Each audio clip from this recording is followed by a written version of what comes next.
ইসলামী ভ্রাতৃত্ব বন্ধন। এখন ইসলামী ভ্রাতৃত্ব বন্ধনটা কি তাও আমরা অনেকে জানি না। ইসলামের ভ্রাতৃত্ব বন্ধনটা কি? মনে করেন এই কাঠালিয়াতে একটা মুসলমান খুব কষ্টে আছে,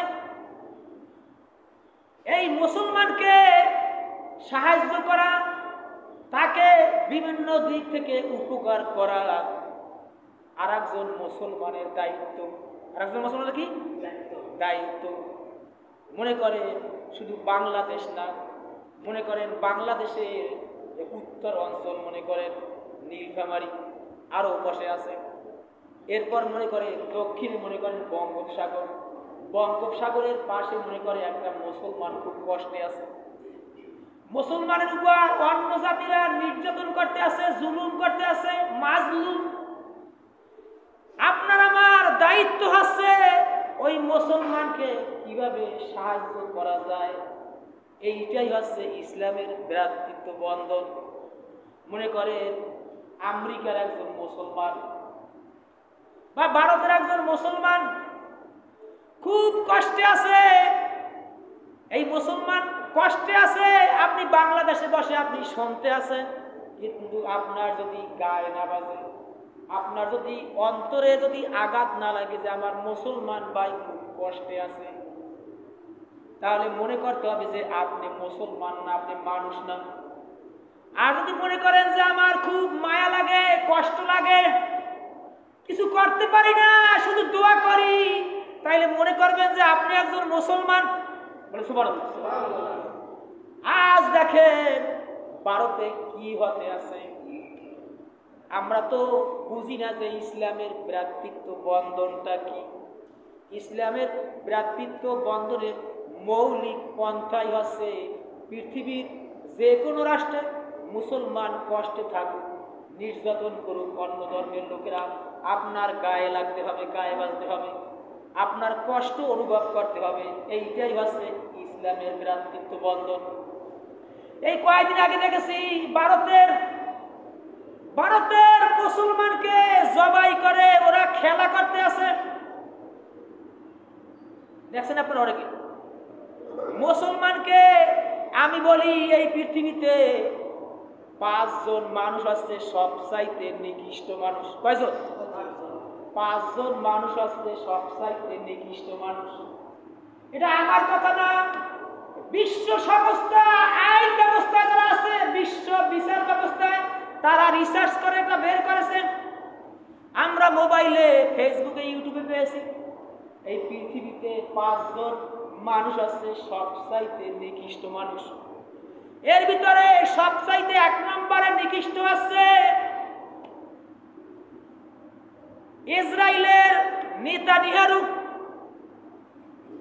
বলে নাউজুবিল্লাহ।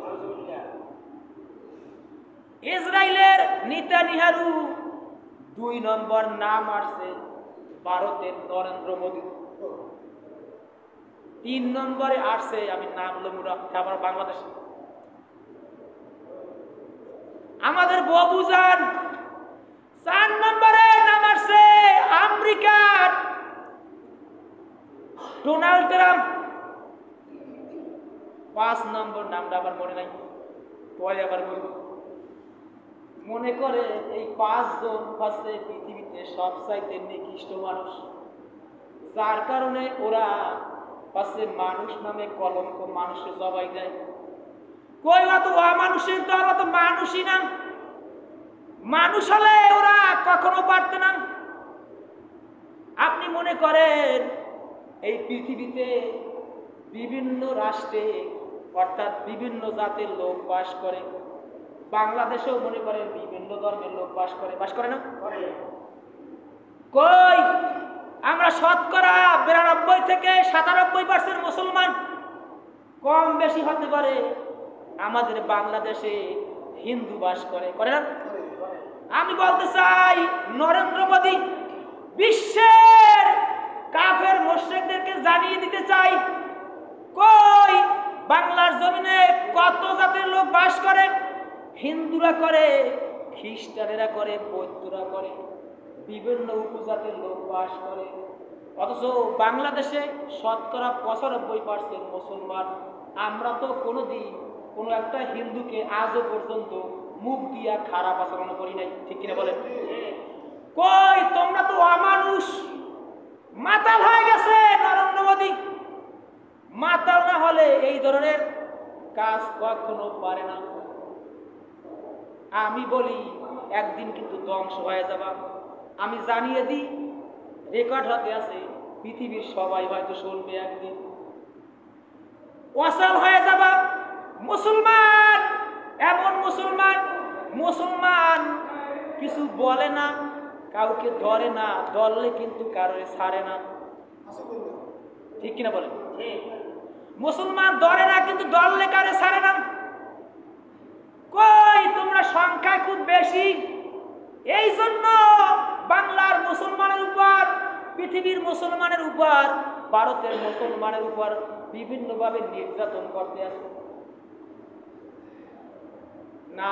এটা মুসলমানকে নির্যাতন করো না, বরং তোমরাই এক সময় ধ্বংস হয়ে যাবে। আল্লাহু আকবার। আজ দেখেন, এই যে কয়েকদিন আগে, প্রায় মাস ধরে আগে আমেরিকা আগুন লেগে সব ধ্বংস হয়ে গেছে, দেখেন না আপনারা? এরপরে এখন আবার ইসরায়েলে আগুন লাগছে। এটা হচ্ছে আল্লাহর বিচার। কয়েকদিন আগে আমার একজন বলে যে আল্লাহ পাক আবাবিল পাখি দ্বারা কাবাঘর হেফাজত করছে, করে নাই? আল্লাহ পাক এখন মুসলমানকে হেফাজত করে না কেন? আমি বলি আপনার বুঝের অভাব। কেননা ওই সময় এই পৃথিবীতে এত মুসলমান ছিল না, সংখ্যায় কাফেররা বেশি ছিল, যার কারণে আল্লাহ পাক তার এই দিনকে, কাবা ঘরকে হেফাজত করার জন্য আবাবিল পাখি পাঠাইছেন। কিন্তু এখন পৃথিবীতে মুসলমান বেশি, অসংখ্য মুসলমান।